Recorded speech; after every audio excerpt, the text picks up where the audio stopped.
All right, thank you, everyone. If you could take your seats, and I welcome Jen Hughes to the stage.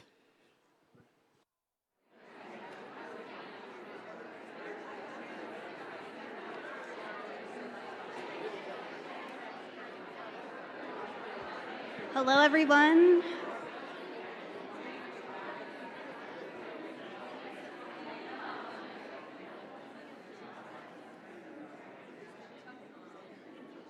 Wonderful. Welcome back from lunch. Thank you so much. I am so honored to be here today.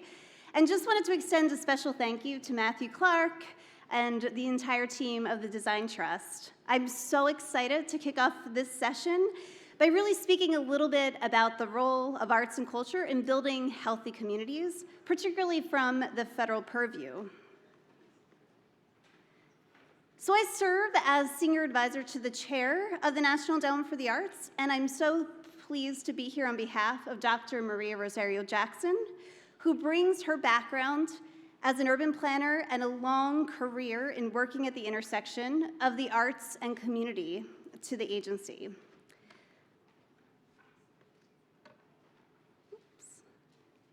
So during her time as chair, she's been advancing the notion of artful lives to encompass our everyday experiences, our aesthetic choices, and meaningful practices in community. Artful lives is an expansive concept based on a set of principles, a few of which I'd like to lift up and I think hold particular relevance here today. First, all people have the ability to be creative. Second, art takes place in many places, not just within the walls of an institution. 3, art should be present in all dimensions of our everyday experience. And 4, art process can be even more important than art product. And so, as we think about the unique role that artists play in community, it's worth acknowledging the multiple ways that arts can help to advance health and well-being. And so as the National Endowment for the Arts, an agency of federal government, we are a funder, a researcher, a convener, supporting the arts and communities nationwide. And through the NEA's long-standing grant program called Our Town, we funded projects in communities of all shapes and sizes, many of which have focused on advancing community health and well-being in various ways. And we've been able to document the multiple ways that artists and designers can help to illuminate, bring new attention, and elevate key community stories, strengthen cultural identity, or illuminate key issues of health and equity. They also can help to energize, inject new or additional energy into a place or community issue. They help to imagine, envisioning new possibilities for a community or place, a new future, a restorative city, a new way of approaching problem solving, or really how we imagine centering health in community. And lastly, they help to connect people and build relationships through shared experiences, driving social connectedness that we know is a key driver of health. So I'd like to take you on a whirlwind brief tour to showcase a few of the projects that demonstrate the ways in which artists and designers are helping to drive restorative cities. So we're going to start in New York. The naturally occurring cultural districts and the New York City Department of Health delivered community engagement workshops and arts programming that encouraged dialogue about health and public safety. Project activities were focused on promoting wellness, social cohesion, and resident empowerment at Queensbridge Houses, the nation's largest public housing development. An organization called Enterprise Community Partners are providing support for trauma-informed design training so that affordable housing developers are really considering and centering the person in the way that they build and design affordable housing, and ensuring that they create spaces for healing and health. In Boston, artists and residents are helping the city better deliver municipal services. Past projects include a taiko drummer who worked with older adults to advocate for a safer crosswalk in front of their community centers. Artists are also working to build trust between the community and city workers, to transform school cultures around mental health, drawing on the power of arts and storytelling as grassroots organizing. In rural West Virginia, we're funding a project called We Need to Talk, where documentary filmmakers and musicians are facilitating community dialogues to help destigmatize mental health and foster deeper community connection. In Eagle Butte, South Dakota, on the Cheyenne River Reservation, the Cheyenne River Youth Project brings about an annual event called the Red Can Graffiti Jam, bringing together graffiti artists with Lakota youth, strengthening their connection with traditional culture, and providing youth with an outlet to express themselves and explore their identities. In San Francisco, Skywatchers, a dance company multidisciplinary organization, is partnering with the city's Department of Public Health to bring together residents and health providers to explore issues of health inequity by sharing stories of trauma through dialogue, storytelling, music, movement, workshops, community forums, and collaborative site-specific performances. And the last project I'll share is in Fort Worth, Texas. Restorative Cities might look like this organization, Transform 1012 Main Street, which is working with a coalition of grassroots community and cultural organizers to reclaim a Ku Klux Klan tavern and transform a monument of hate into a cultural space for reconciliation and healing. And so while the NEA is primarily known as a grant maker, distributing 3,000 grants annually, we're also leaning into serving as a national resource to narrate and research the extraordinary projects and work all across the country to ensure that this work is embedded into federal policy around how we actually think about arts and culture being deployed across the federal government and federal agencies. So roughly, 10 months ago, in September of 2022, President Biden issued an executive order on promoting the arts, humanities, and museums and library services. And I'll read you a short excerpt. The arts, the humanities, and museum and library services are essential to the well-being, health, vitality, and democracy of our nation. They are the soul of America, reflecting our multicultural and democratic experience. This executive order goes on to say that arts will be integrated into strategies, policies, and programs that advance the economic development, well-being, and resilience of all communities. The arts will be promoted and expanded to strengthen public, physical, and mental health, wellness, and healing. Pretty powerful words coming from our president. And so our charge at the NEA is to work with our federal partners to strengthen health equity, to advance well-being. And some of the examples of the work already underway at the federal level include some really unique partnerships. Work that we are doing with the Department of Health and Human Services around ensuring that arts and culture is woven into the federal plan for equitable long-term recovery and resilience. We know that arts and culture is a vital conditioning for strengthening our social fabric and driving belonging and connection in community. We've also been engaged in work with the Center for Disease Control around supporting artists and cultural organizations and serving as trusted messengers to build vaccine confidence. Pilots like these could be scaled to a really exciting level to think about all the ways in which the artists and culture bearers in our community can help to drive public health. And with the National Institutes of Health, the Sound Health Network is promoting research and public awareness about the impact of music on health and wellness. So as we look to the future, I'm going to sort of harken back to something that Matthew lifted up this morning about designers and architects as public health workers. I encourage you also to be thinking about artists and culture bearers in that same domain. They can really help us to get unstuck, to challenge our orthodoxies, to work across silos. And we know that cities and places were not working for everyone before the pandemic, and that the moment in history calls for bold experimentation and new paradigms for building a restorative city. And I'd argue that artists are best positioned to imagine and do just that.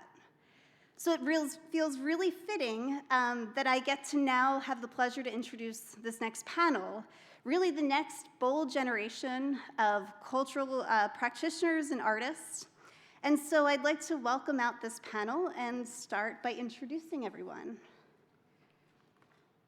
First, we have our moderator, Dara Byrne, Dean of the Macaulay Honors College.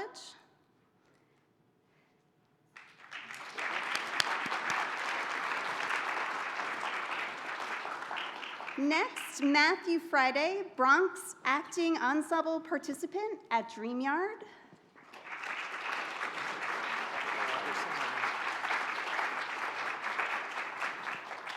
We have Milo De Jesus, Bronx acting ensemble participant at DreamYard as well.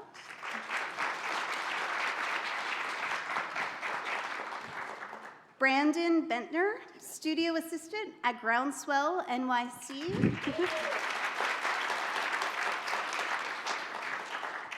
And Gabby Vasquez, studio programs coordinator at Groundswell NYC.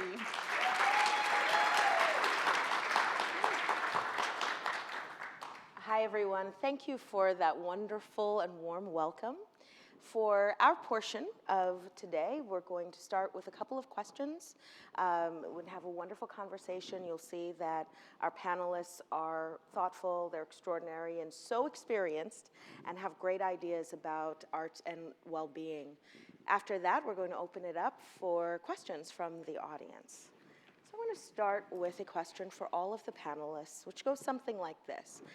How does your work or practice support community well-being? And we're going to start right here with Matthew. Hi, everyone. My name is Matthew. How does my work support the community and well-being? Well, for one, I am an NYPD Explorer for the Bronx. I'm part of the 42nd Precinct. And part of what I do is basically just engaging with my community. On Saturdays, I come in to do soup kitchens and serve food to the people that's less fortunate.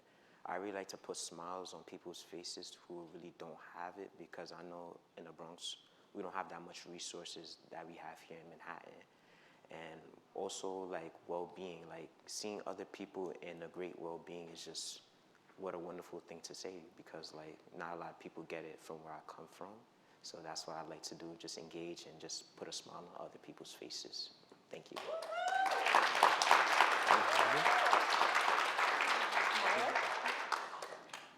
And so I'm going to repeat the question. Is how does your work or practice support community well-being?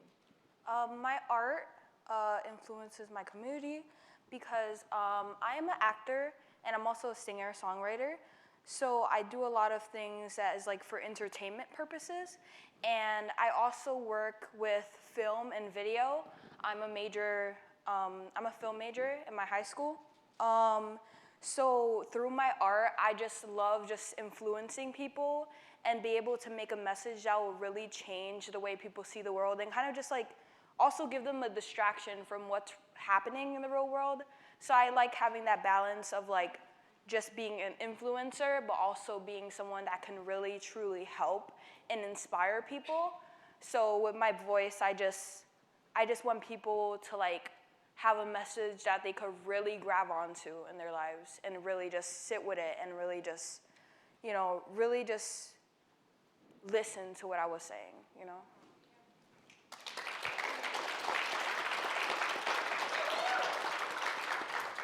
Brandon, over to you. So I am the studio assistant at Groundswell, so I work very closely with the youth there in our arts and social justice programming. And I like to engage in intersectionality conversations with them so we can discuss all the ins and outs of social issues that the youth face amongst the city. We all come from different walks of life, but because of intersectionality, we're all connected in one way or another. So I like to address these problems with the youth and discuss solutions through our art.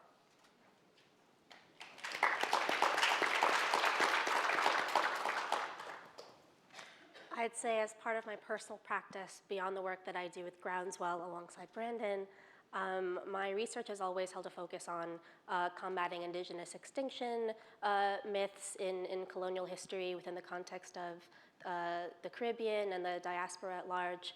But more recently, my work has kind of treaded into more intimate ethnographic work that involves me working with my neighbors. I grew up in Boerum Hill, Brooklyn. Boerum Hill is one of the core extensions of the Puerto Ricans in New York diaspora. There's not a lot of discourse and history on this particular area regarding Puerto Rican presence. So now in my work towards asserting Puerto Rican and Latinx presence in New York City and in Brooklyn, I get to collaborate with seniors at senior centers who are like the classic Puerto Ricans of Boerum Hill, and we dance and we paint and we talk about culture and history, and it's quite fabulous. So I'd say my practice has treaded into a more social practice kind of reality, which has been very exciting.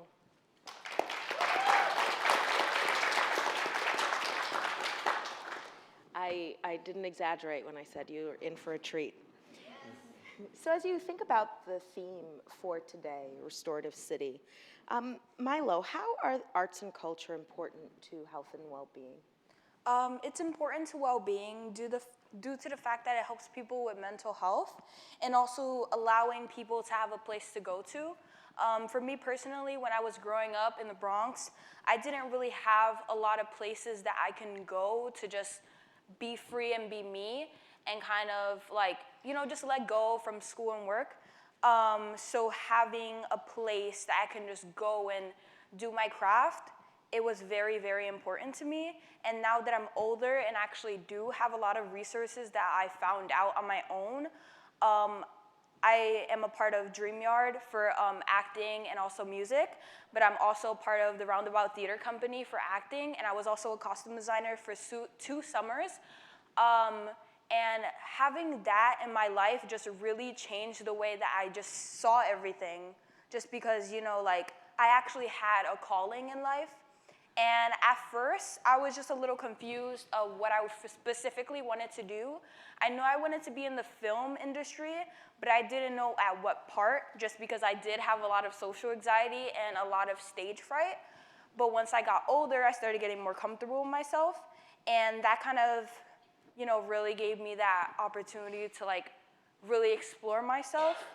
And I also wanted to add that, at first, when I really discovered that I wanted to be an actor, I was very discouraged just because I was I wasn't too old, but I just felt like I didn't start at a young age, like a lot of people.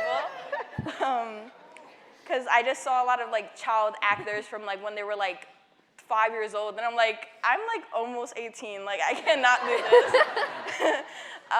However, I kind of just had to find that confidence in myself to really look for it, and I actually found out there was more affordable programs, because I was the budget ain't cut out for that. I cannot afford no acting classes right now, So when I found DreamYard and Roundabout Theater Company, I just discovered that I can really, get a chance, even if it's even if I can't afford the expensive programs, they're just as good.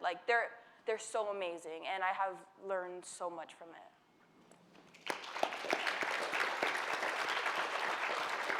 So, Brandon, we've just heard from Milo about the importance of having access to resources and spaces for art and a particular craft. What are some of the ways that young people in arts and culture field in New York are making a difference? So I actually work with another nonprofit called Fearless Flyers. It's a youth LGBTQI plus oriented program that serves to provide road cycling training to its target demographic in New York City over the course of 13 weeks. So these youth, they learn about the history of LGBTQIA in New York City. They learn through open discussion, artistic activities, physical well-being practices such as yoga and cycling.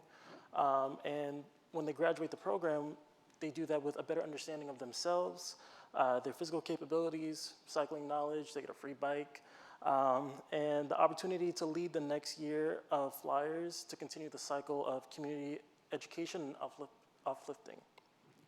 So I'm a prime example of that. I started out in the program as a youth rider 3 years ago. The next year, they brought me out of a pretty deep stump. I was in a bad place.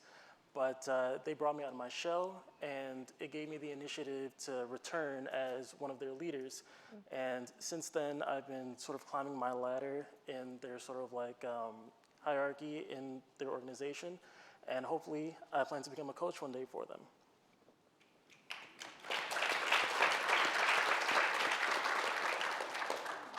And if anyone wants to add on to what any of our panelists have said already, don't hesitate, okay? Gabby, I'd love to hear from you a little bit about what your thoughts are about how public spaces or the built environment can better support arts and culture in New York. Thank you. So it's very clear that we engage with public space on a daily basis. And when we get to pose these questions around how creative practice and social practice can inform sort of like systems design in public space and vice versa, we then enter this conversation around accessibility and exposure, and then within this specific context around youth. So when I look to the work that's conducted through Groundswell Mural Arts in Gowanus, Brooklyn, where I work at with Brandon, we are working with this amazing legacy that centers cultural imprint. So we're working across the city. We're encompassing just visuals that are generated across different programs that are composed of youth from all across the city. So these are free programs that are offered for youth across the cities, and it's quite fabulous because the kids, they come to our space, and the dynamic is always interesting. You have youth who are super, super into the arts, who know they want to be a fashion designer, they want to be an artist, they want to go to art school, and they're so passionate. And then you have other kids who are like, I am interested in the arts, I haven't quite dabbled with it, but I want to learn. And then in turn, you develop this dynamic where youth organically end up learning from one another within this space that is Groundswell. So what happens is through our flagship SLI program, the Summer Leadership Institute program, the program is divided into 2 sections. So right now we're in the spring session where we're in this ideation period where our youth across 3 programs we're hosting currently get to design a mural collectively. They are conducting somewhat of ethnographic research, and they are conducting visual research alongside their peers. And then towards the end of this spring period, the spring cycle, they get to collectively generate an image that would then become the mural image that they will then fabricate in July of this year. So there's a lot of agency that comes in the work through Groundswell. And I think that something very exciting about this particular work is that murals hold a very historical truth in that there's this entire history behind how murals have kind of worked in this radical form where the existence of murals communicates that public art is meant for everyone. There's this idea that is being communicated, and I think that that's very essential to these conversations around public space, because public space should be asserted as public space, and art, truthfully, just on a fundamental note, is a right to everyone. It is an ancient kind of mode of communication that should not be exclusionary, to any extent, in any form, in any capacity. And so I think that when we look at public space and have these conversations around how creative practice and education and youth empowerment come into the play, that's what the emphasis needs to be about. This emphasis on cross-disciplinary research, cross-disciplinary collaboration, and asserting again that art is in fact for everyone. And that's what I think cities and government at large could do by collaborating with cultural institutions on a regular basis. You get a lot of applause for that. Just brilliant, absolutely brilliant. Matthew, when you introduced yourself, you spoke a little bit about resources that weren't available in the Bronx in comparison to Manhattan. Could you tell us a little bit about what you would prioritize in order to support arts and culture in more neighborhoods across New York City? Bringing more resources to neighborhoods more across New York City is basically for our youth and stuff. A lot of our youth, they really like to stay at home because there's really nothing to do outside. We really don't have that much resources, as in like creative arts centers, organizations like DreamYard that I go to help people who want to go for acting, dancing, or whatever it is that they want to do. And a lot of our youth nowadays are very like undecided, and what I want to work on is helping youth to be decided on what they want to do and help them get to a highest power level of their talent that they want to go to, you know? And for that, I know in the Bronx, we don't really have enough resources. Like, to start off with that, we need to have a lot of, can I say, like, building more rec centers just for them to have an extracurricular. You can absolutely say that. Yeah, to have, like, yeah, because, you know, some of our youth nowadays, you know, they like to play sports, you know. People just want to go outside and play basketball outside, but nowadays it's not really safe outside because we feel like in the world we live in where there's always a shooting outside, and youth fear, our parents fear for our kids, and I don't blame them. So I want to build spaces where our parents know that their youth are safe and they could do the extracurricular activities in peace, you know. Another thing I wanted to say too, there's a lot of youth that have access to supplies in the Bronx, like supplies just for school, just go outside, get a pencil to go to school. I worked with a lot of youth that are in trouble in school because they really need help with the work. And I feel like, as someone who lived in the Bronx and went through the same problems, I actually myself went to go search for help in this situation. But not a lot of youth are like me or don't even know the ways how to search for help, you know? And we need to show our youth that there are ways. We need to start showing them more ways to search for help, you know? That's what I have to say.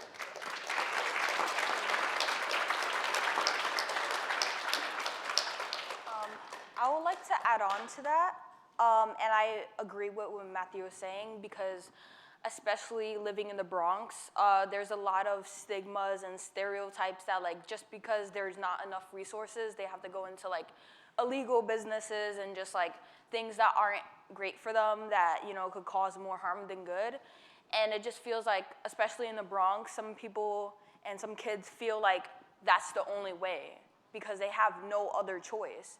But there is a choice, and there's programs that will take people, even if it's like a community center or like a park center or something like that, you know? And to have more art programs and just more programs in general, just for people to just be after school and on the weekends, I feel like that will, you know, do the world so much, just because it could give someone that chance that they thought they didn't have. And it's really powerful that someone could have that and really kind of just like take it upon themselves to make themselves successful, even though they feel like they can't. And especially, you know, generational, you know, trauma and things like that, a lot of people feel like, oh, my family didn't do it. My family didn't graduate from high school. I can't do it. If my parents didn't do it, how can I? You know? And to have those resources be available and actually be advertised to us, it will cause a lot more things to happen, positive things. And I just feel like it would just overall make the world a better place for, you know, the generation coming up to get more resources to be able to be successful in life. Totally 100% agree. You know, back to what I was saying, guys. Remember, our youth are our tomorrow. They are our future. And me growing up being 18 years old, having this opportunity to sit here and speak my opinion to you guys, really is a blessing. And I hope a lot of people who are out here watching will be motivated as well to do the same.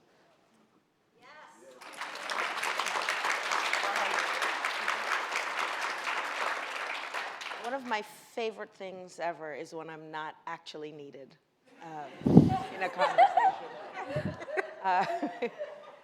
We've heard a lot of themes here in terms of access and opportunity, but especially I want to thank our panelists for talking about safety and the importance of safety in health, well-being, but also the creative process, right?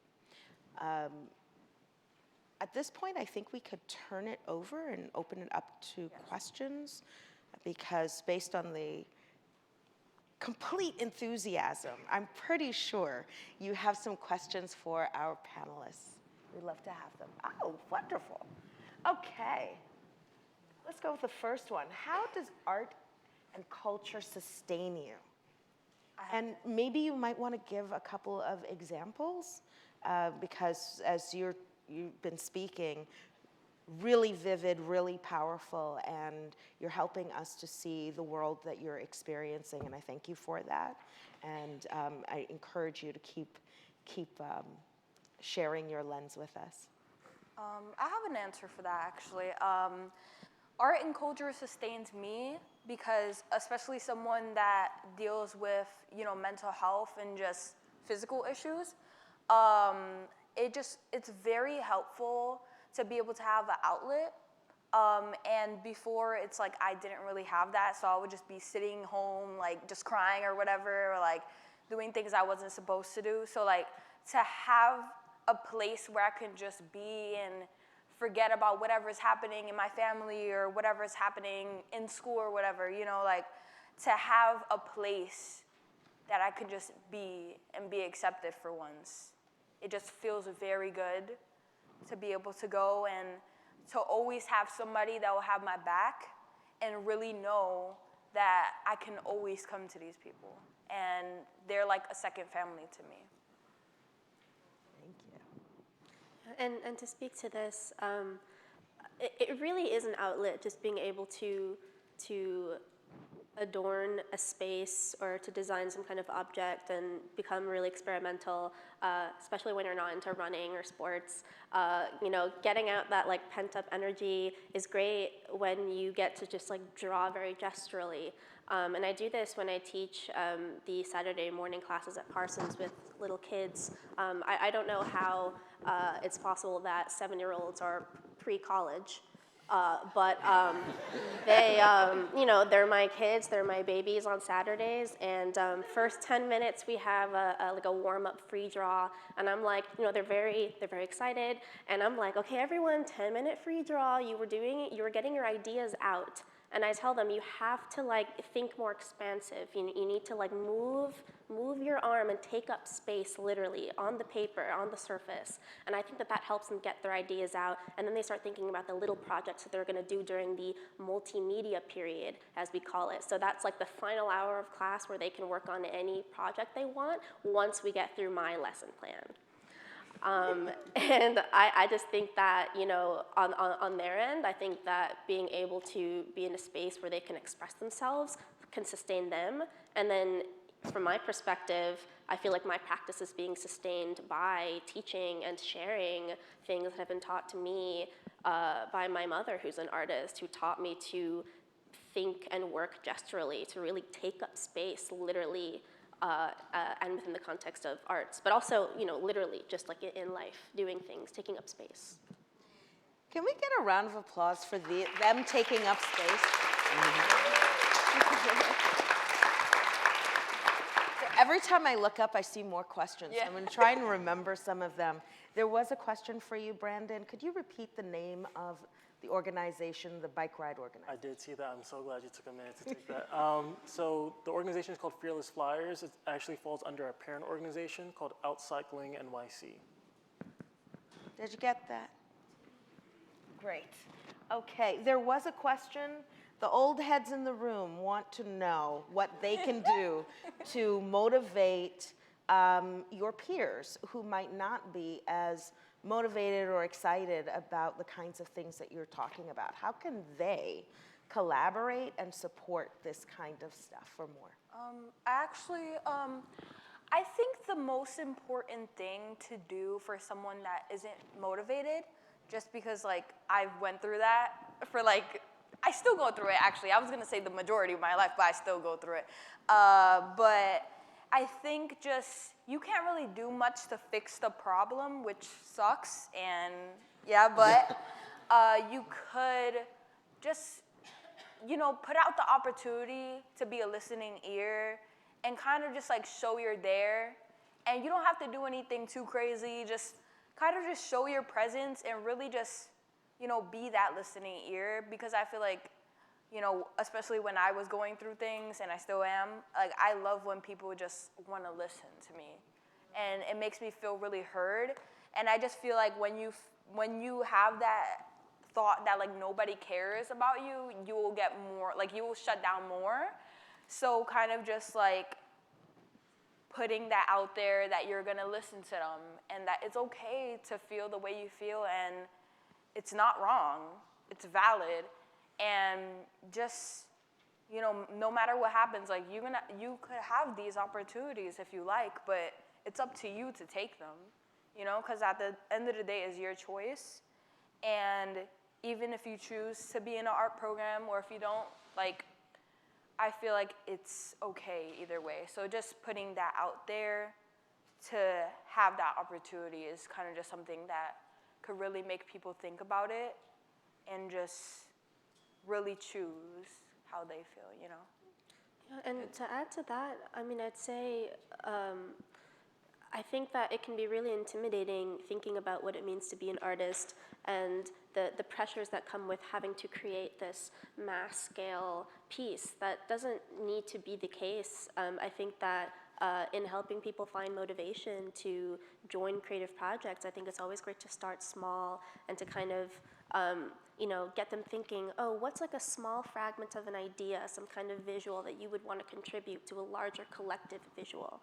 And then from there, you get to move from individualism to collectivism just through that process. And it becomes very exciting because really, in the end, people just want to feel seen. And, you know, when people see that their like small idea or fragment of a visual becomes part of a larger visual, there's something really beautiful about that on multiple levels. But there are a lot of people in this room that build or design programs. What might you suggest to them about how to include young people in the collaborative process, the design and planning process of things that ultimately impact you? Surveying youth, asking them relevant questions. What are they into? What do they want to learn? What do they want to see in these creative spaces? And then incorporating them in not only just the design, but the fabrication. So having this youth help create these spaces physically as well as conceptually.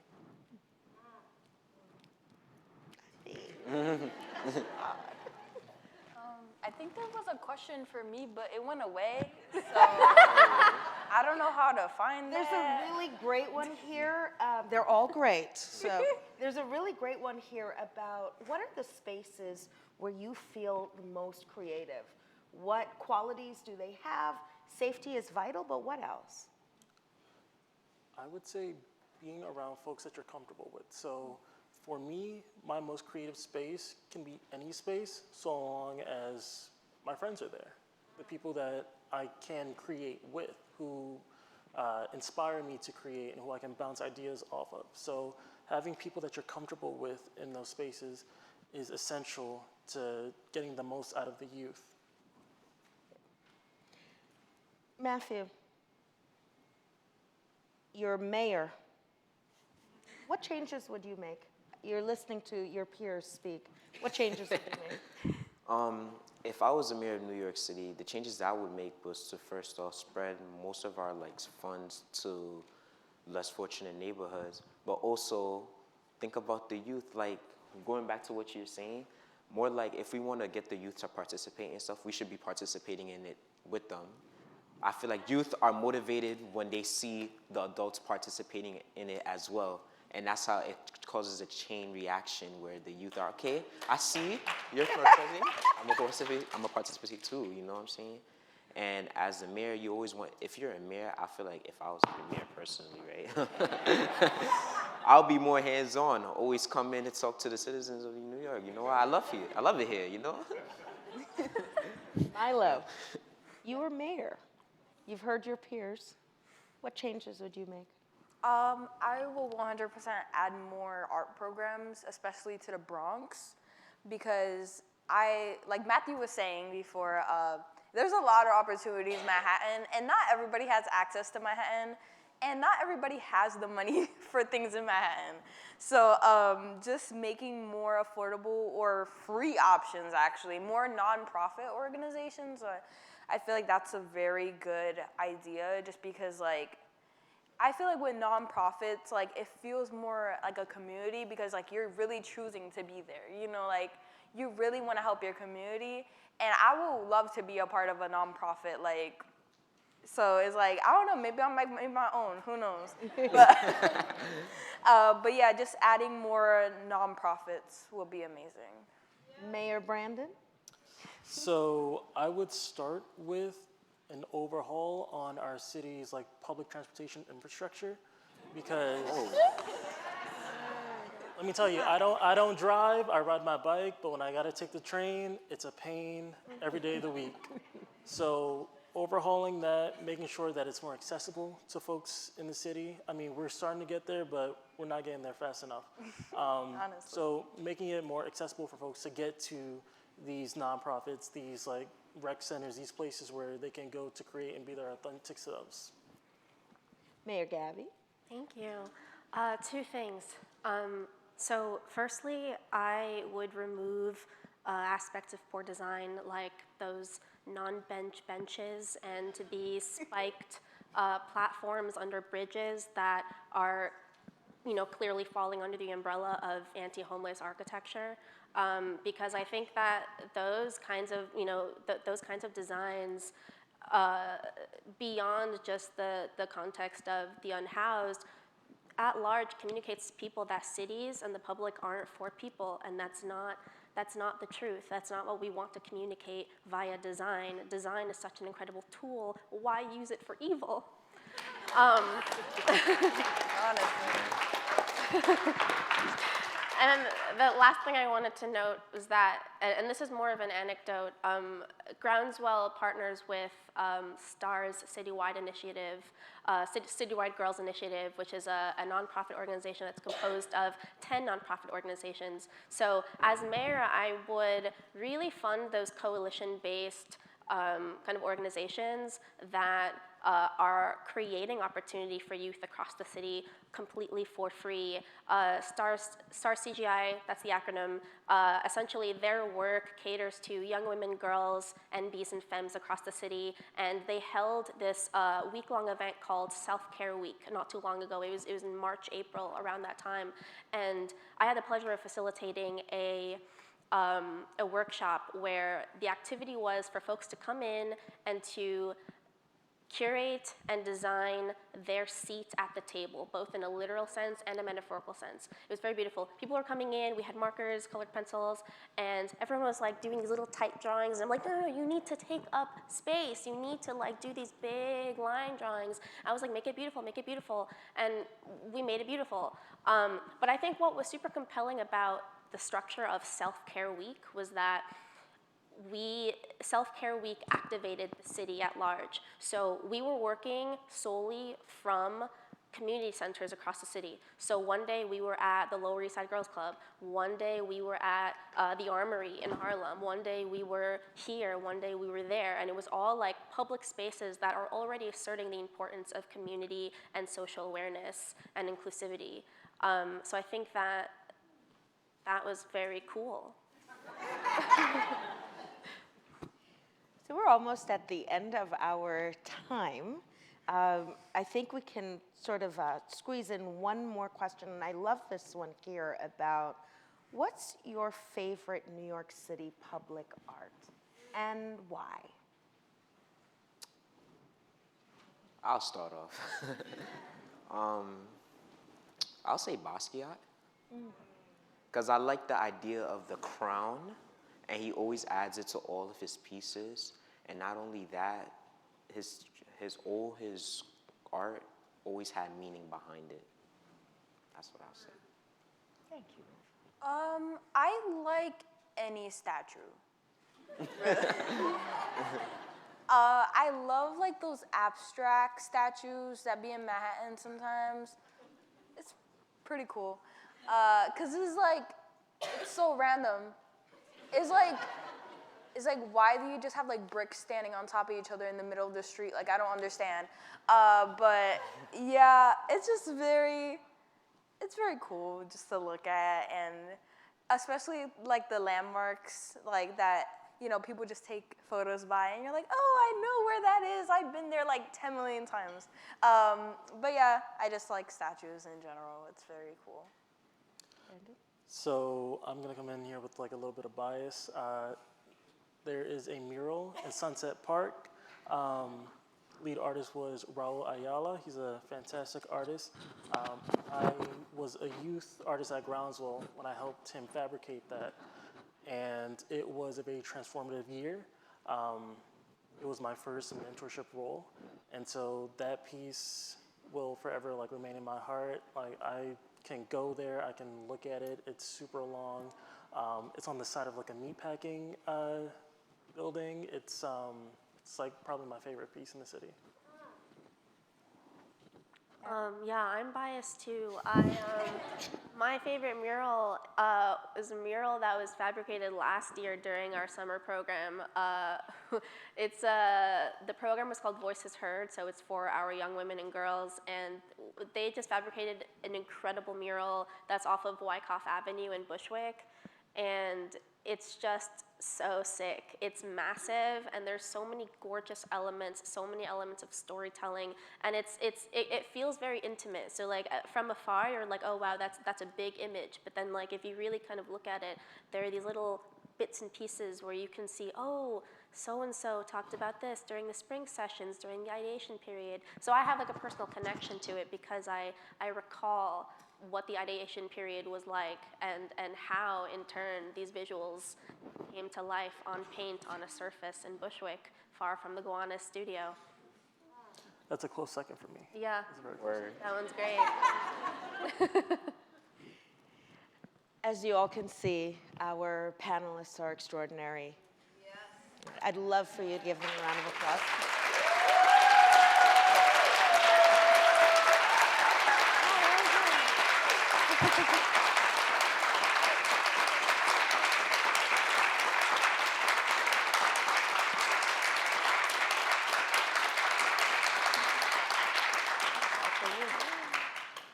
We've had some wonderful conversations in the green room, and we met once in a Zoom meeting, and I can tell you that this is just a taste of what they have to say and what they're going to do, and I would encourage all of you to get in touch with them, keep in touch with them, and keep working through these ideas you have about collaborating with young people on arts, well-being, design, and planning. I can tell from your questions that you're exploring a lot of really wonderful things, and these are some experts sitting here that are generous with their thoughts and their ideas. You should ask them about AI and art and whether that's authentic. That was a backstage conversation. And so I thank you so much for being open to being blown away by what the future looks like. Thank you.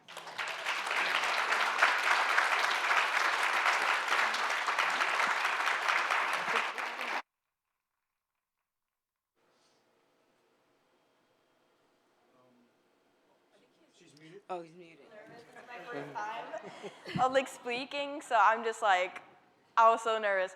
But thank you guys for being such a good audience. Thank you.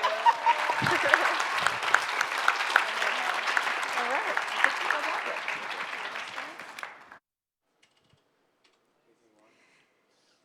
So can I go down?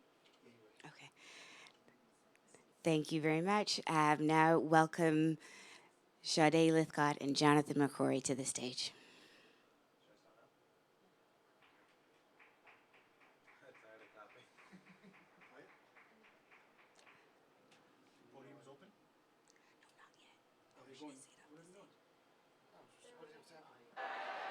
How have you been today? Good, good, good. Well, my name is Jonathan McCrory. I'm the Executive Artistic Director of the National Black Theater. And I am Sade Lythcott. I am the CEO of the National Black Theater. Yeah! So today we're going to talk to you about the culture of well-being and how MBT is actually You want to give me that? okay, yeah. By the way, this is also our dry rehearsal. So we're gonna practice a little quicker. There we go. So we're gonna actually talk about the culture of well-being and how MBT has actually been doing it for over half a century. But to start us off, you know, why not present a piece of art? Give us a piece of the flavor, give a piece of the culture in which we actually provide the city, provide this community. So if everyone could please put their 2 feet on the ground, we're gonna do a little sound bath. We're gonna play an audio that we have commissioned and allow this audio to wash over you. You could stand, do what the body needs. Do what the body needs. If you wanna stand, stand. If you wanna sit, sit. If you wanna stretch, stretch. But what the imagination should be allowing you to do is to actually allow your eyes to close, allow your heart to be opened, allow your third eye to now have a conversation with your destiny, and allow these words to wash over you. So without further ado, if the audio can please play.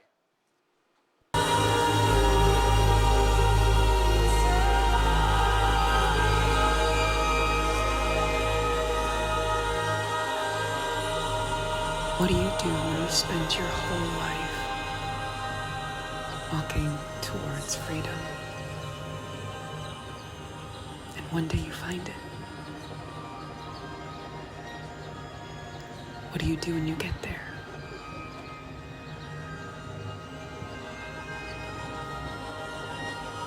You say yes.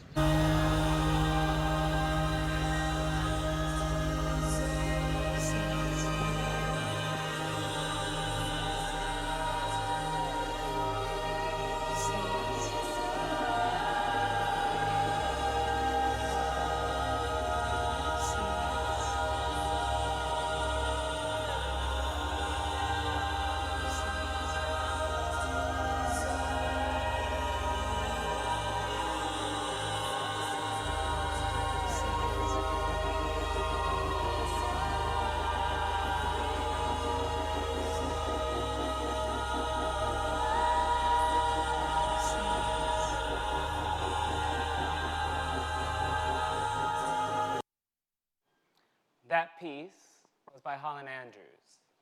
That piece was commissioned for a series that we did called Learn to Love Yourself, something that we'll talk about a little bit later on, but a free public program that we did inside the city with community.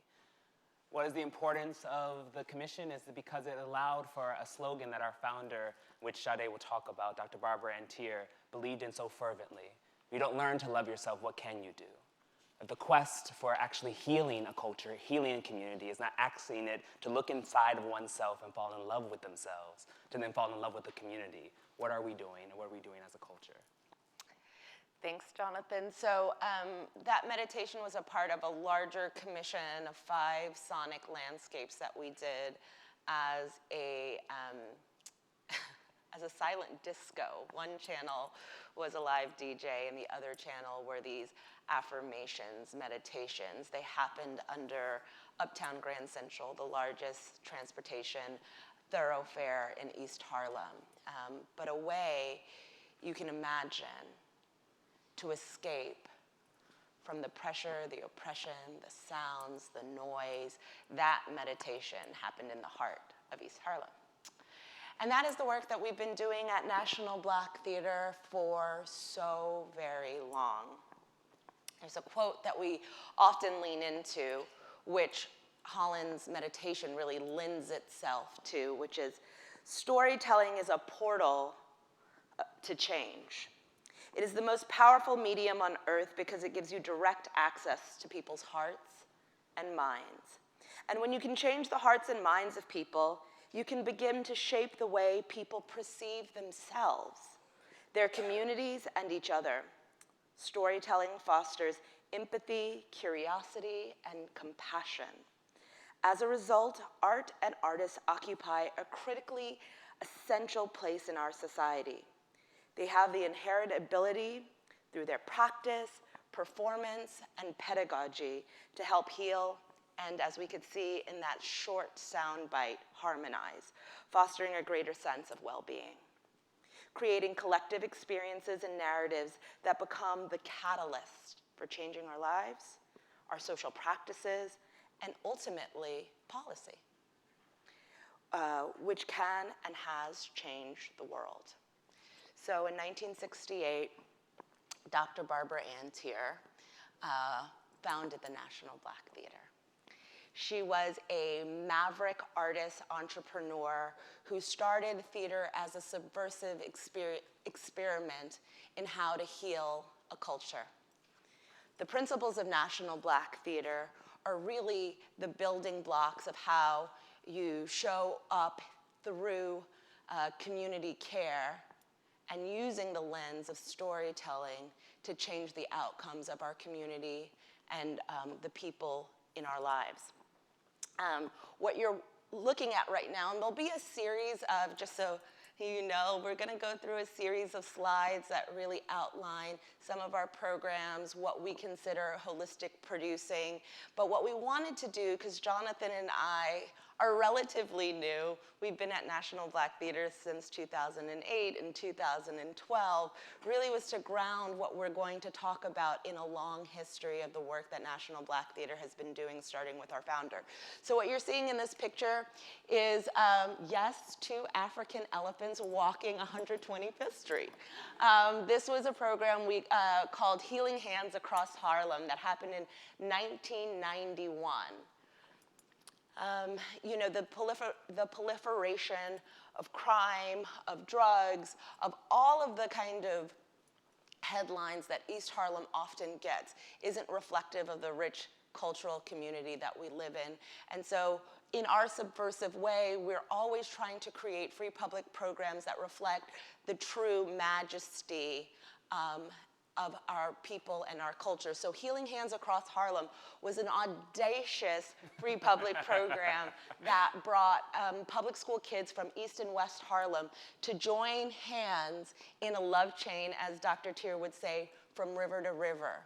And this pageantry had, as you can see, stilt walkers, steel drum players, elephants, but most importantly, children were able to leave school to find each other familiar in not just their location, but in their sharing of their experience, linking together. And this kind of concept of linking our stories, our narratives, our concerns together in the highest form of vibration, which is our cultural capital, is what this is.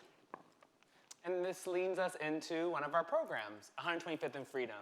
125th Freedom is a piece that we did in 2018. 2018, again, thinking about linking river to river.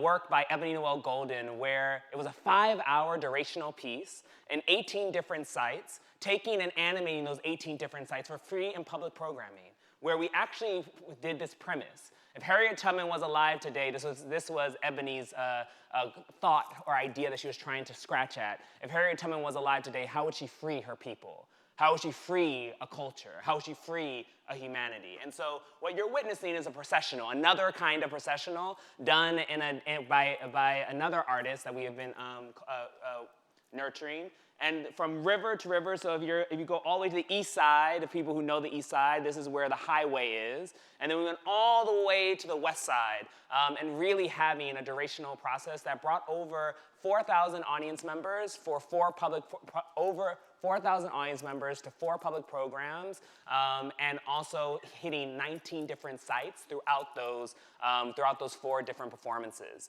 And it was an ensemble of about 20 people. It brought a jazz brass band to the forefront and really navigated and asked that question. And it allowed people to join, right? Like, if we're talking about the culture of well-being, this is about belonging, fundamentally.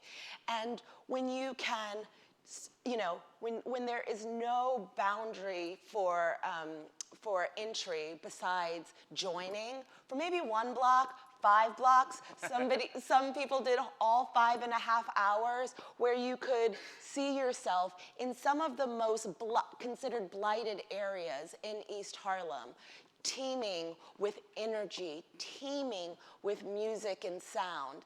This was a piece that, you know, got reviewed by the New York Times. You never know when the Times is gonna come. And it dedicated 4 pages towards what this was doing within our community. And I think that that's the impact that we've been talking about.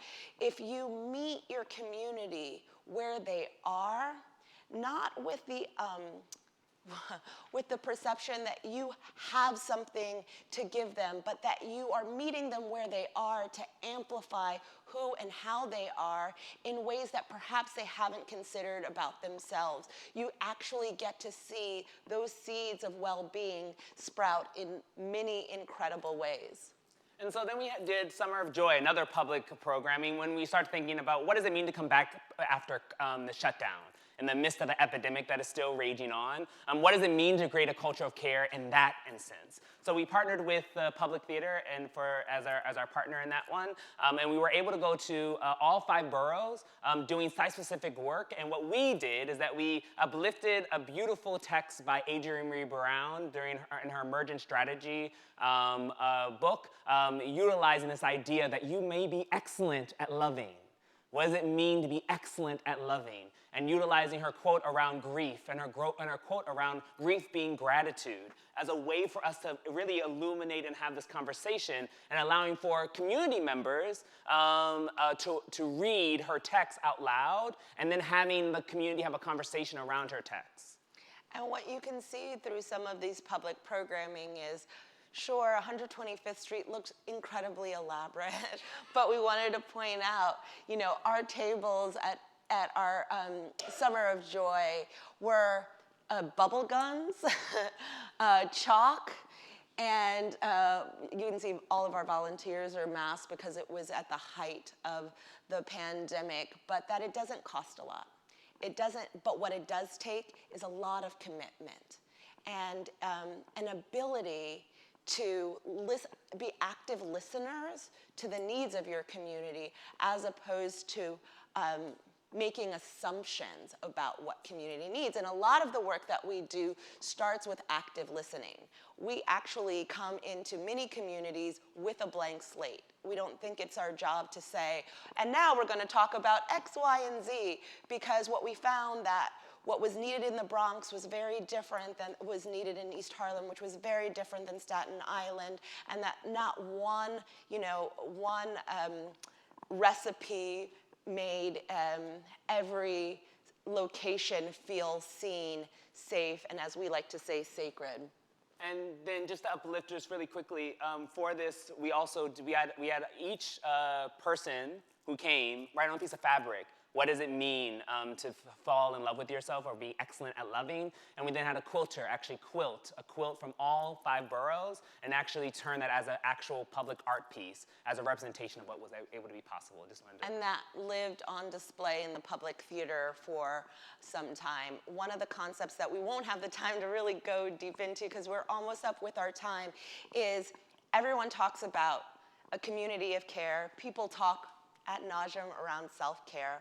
But one of the questions we always begin with is, what does aftercare look like, right? That we know that anything that we do has to have a component of duration, because communities are exhausted by the transactional nature of a lot of partnerships and public works. And so, as you were saying about the quilt, that was an example of some of our aftercare. And so then another program that we have done out, many people might have walked with Little Amal. We actually did one in Harlem. We were the ones that helped to produce that event with our partners in Harlem. Thank you. One of the pictures actually made it into the Washington Post of getting a slam dunk with Little Amal. But this was actually a really beautiful processional. It cascaded over about 5 to 10 blocks. Yeah, about 10 and blocks. about 300 people were in procession with Little Amal. Beautiful, beautiful intersections of culture, of awakening, of sharing actually happened and landed on a street on 120th. And it was just a really, really beautiful, gorgeous offering. And as you can see here, we started at the state office building. We partnered with Harlem School of the Arts. We partnered with this gospel choir. We landed at 120th Street, which is this amazing residential block that's called Malcolm Meets Martin, and really allowed children and young people to interact with this deeply empathetic puppet that has traveled the world. And then we have Bandwagon 2.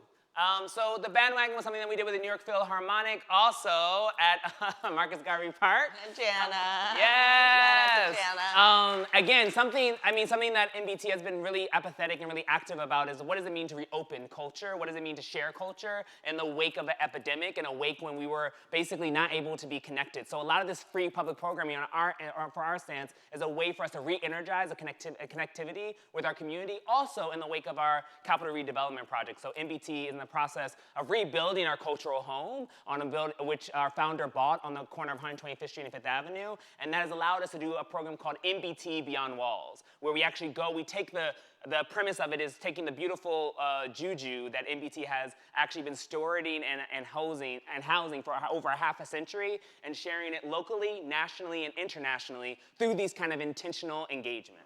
And so the bandwagon 2, which are the images that you're seeing at Marcus Garvey Park, happened in the summer of 2021. Bandwagon 1 was a partnership with the New York Philharmonic. When folks were isolated and could not leave their homes, a brilliant artist by the name of Anthony Roth Costanzo came up with an idea to put these New York Philharmonic musicians on the back of a flatbed and travel through the 5 boroughs and pick cultural landmarks, if you will, and stop just for a bit of time so that people from their windows or walking by could be able to absorb culture and art because of the impact, as these young people were saying, on your mental health, on social well-being. And so the second summer, we decided to re-partner. National Black Theater was an original partner. And then the second year, we had a mobile stage, a container that was transformed into a stage. And we said, why wouldn't we open this up to community? Wonderful that the New York Phil artists are willing to come to all 5 boroughs and give free concerts, but we think it should be also reflective of the faces that are in our community. So National Black Theater was their Manhattan partner, and we partnered with about 5 other organizations in Harlem to help curate that space. And we were at Marcus Garvey Park for the full weekend. One of the things that, if you know anything about Harlem and Marcus Garvey Park, we notoriously and famously have these incredible African drummers that create drum circles every Sunday, which is a kind of, for another conversation, has become controversial in the passing years because of the shift and changing of the demographic of the neighborhood. But this was a perfect collision that we thought, that we would welcome the African drummers into a space with the New York Phil to say, we're not here to take over your space. We're here to partner and be able to show community how we can reflect each other back. And it was packed. And it was some of the first cultural programming that people got to experience through the pandemic. And so our last, very quickly, we will talk about the program that we started this talk with, that meditation, which was a part of Learn to Love Yourself, a silent disco and portrait series. So Learn to Love Yourself, again, we had a live DJ. We also had 5 sonic curations that were actually played on loop. We used silent disco technology. If you've ever been to the Metro North on 125th Street, you all know how high pitch, how unsustainable that vibration can be. You kind of be like, I want to be done. Partnering with the Design Trust, partnering with Uptown Grand Central, we were able to create a dynamic program that actually said we're not going to work against the environment, we're going to work with the environment, which I think is also a part of the culture of care. What does it mean to work with the environment, to actually find its beauty instead of working against the environment so we only see it as something unattainable? And so working with the environment, we use technology. Using silent disco technology, we're able to create these beautiful, sacred spaces for people to dance for 3 hours, meditate for 3 hours, eat an icy, have bubbles, do what they need for 3 hours to get back into their body and to learn to love themselves. And this is one of those examples about how it starts with active listening. We have programmed many things at Uptown Grand Central. Summer of Joy went to Uptown Grand Central, and the noise of the Metro North above us became really cumbersome, and that was a perfect example that one size does not fit all. And so with the active listening, we were able to design something intentional through Turnout NYC, a program that was funded by the Mellon Foundation. And supported and really framed by our friends at the Design Trust, as Jonathan said.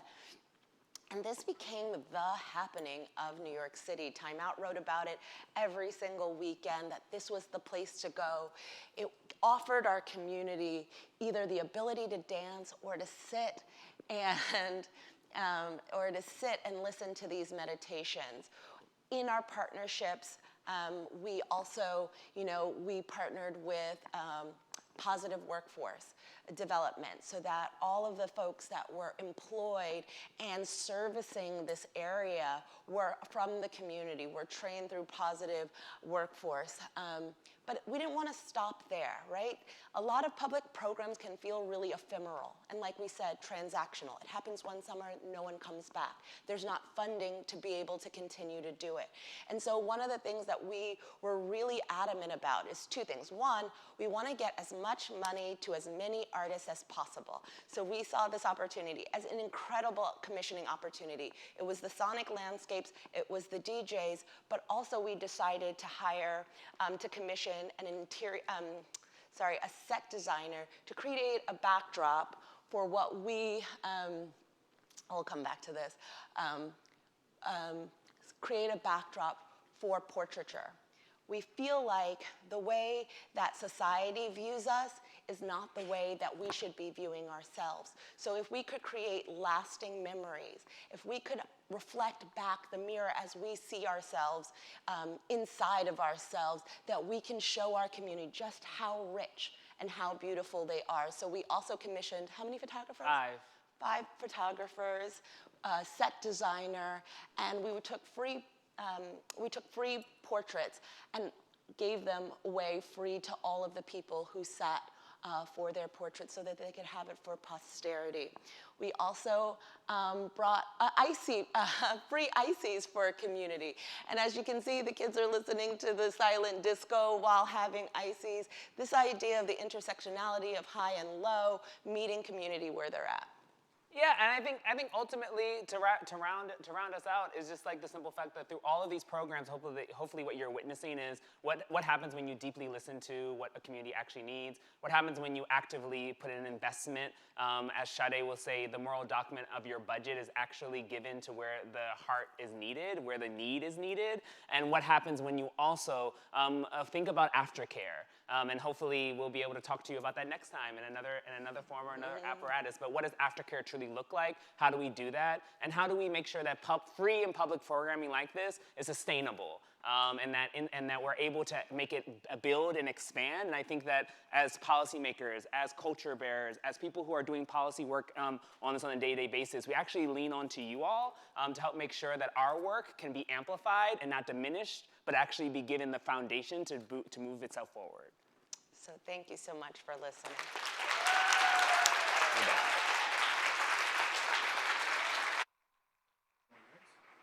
So we're just going to wait. They're going to do the stage.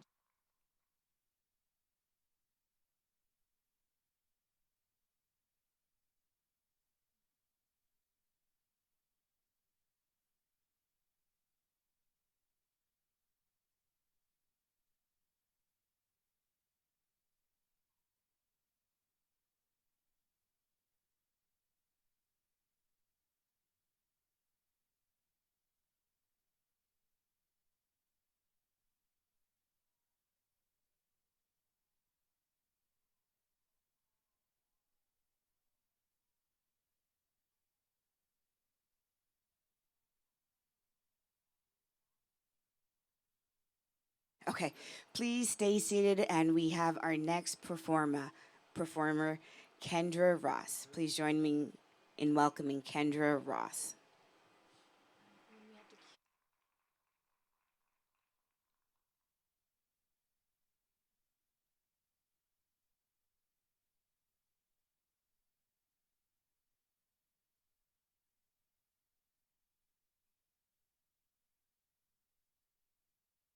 Every elder in my youth always had a stash of candy.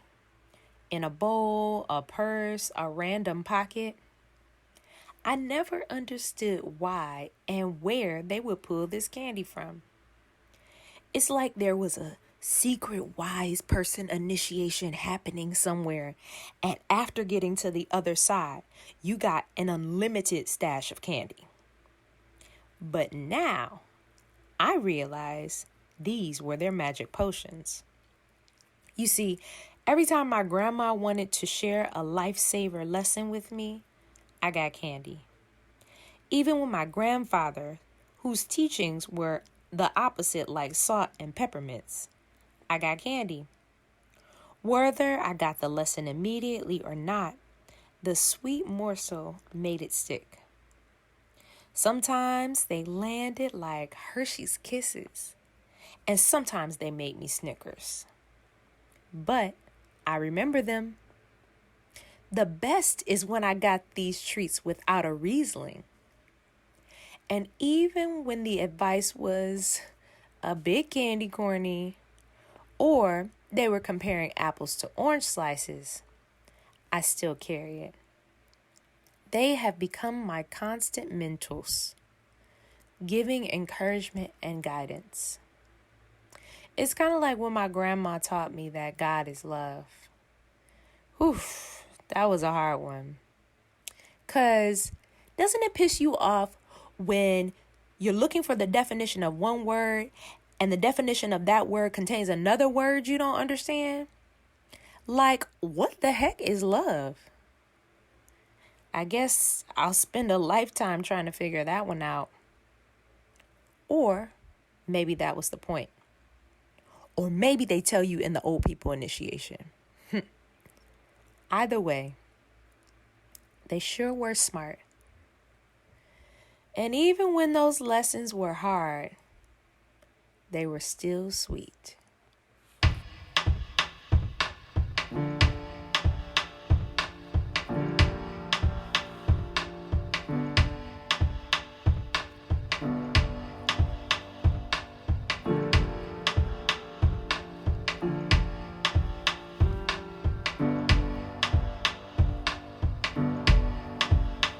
Why don't you just let go and quiet down your ego? Don't complain about finance. I know your daddy weren't a real man. Go ahead and live your dreams. To me, you're stronger than a whole team. I know you can't relax, and you don't want me to know that. I see you work real hard.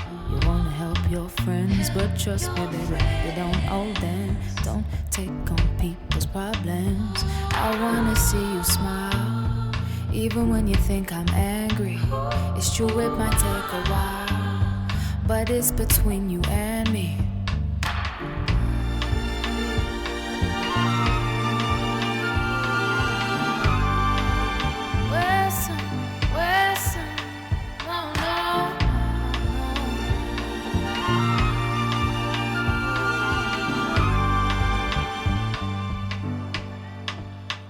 I know you check my texts. Don't you worry about my ex. I might be on his mind, but I'll never reply. Remember on the weekend, I said I'll make some changes, and you said you'd do the same thing.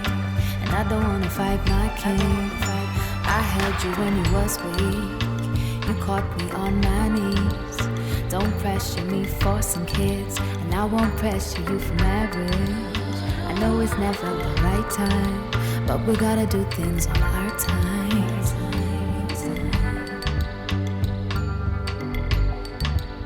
Sometimes I still doubt myself, but at least now I love myself. And I am quite emotional, that's why you can't get close at all. So I start to push away the ones that love me, cause I'm scared that they might walk away. I'm not perfect, so I try every day and I grow a little bit. Read a little more so I can educate my kids. Eat from my soul and cleanse my spirit. Pray cause I'm ready for the bloom of the city. Peace and serenity is all that I need. Sometimes we fall in love. Love is always enough. Sometimes we fall in love. Love is always enough. Sometimes we fall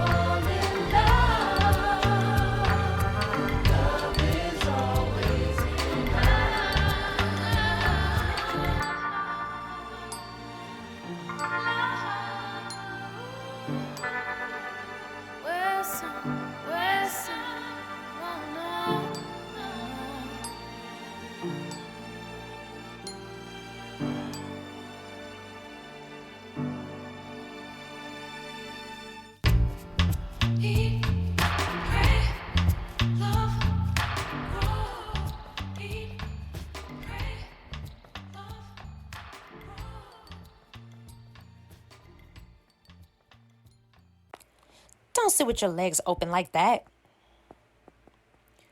You know a woman's place is in the kitchen. Children ought to be seen and not heard. Always be polite. Sticks and stones may break my bones, but words will never hurt me. You have to work 2 times harder than anyone else. Never stop moving or that's the end. Girl, you just keep on shaking that booty no matter what. That's not ladylike. Don't sit with your legs open like that. Never let them see you angry. You know a woman's place is in the kitchen. Closed mouths don't get fed. Children ought to be seen and not heard. You should just lower your expectations. Always be polite. Always do what the teacher says no matter what. Sticks and stones may break my bones, but words will never hurt me. Don't let their acceptance stop you from doing the work. You gotta sacrifice whatever it takes to get the job done. That's not ladylike. Don't sit with your legs open like that. Straight. Never let them see you angry. Cry. I'm gonna give you something to cry about. In the kitchen. Closed mouths don't get fed. You gotta sacrifice whatever it takes to get the job done. Ought to be seen and you not should just heard. Lower your expectations. Always be polite. Always do what the teacher says no matter what. Sticks and stones may break my bones, but words will never hurt me. Your name is Kendra. Yeah. So you know what that means, right? No. It means you can do anything.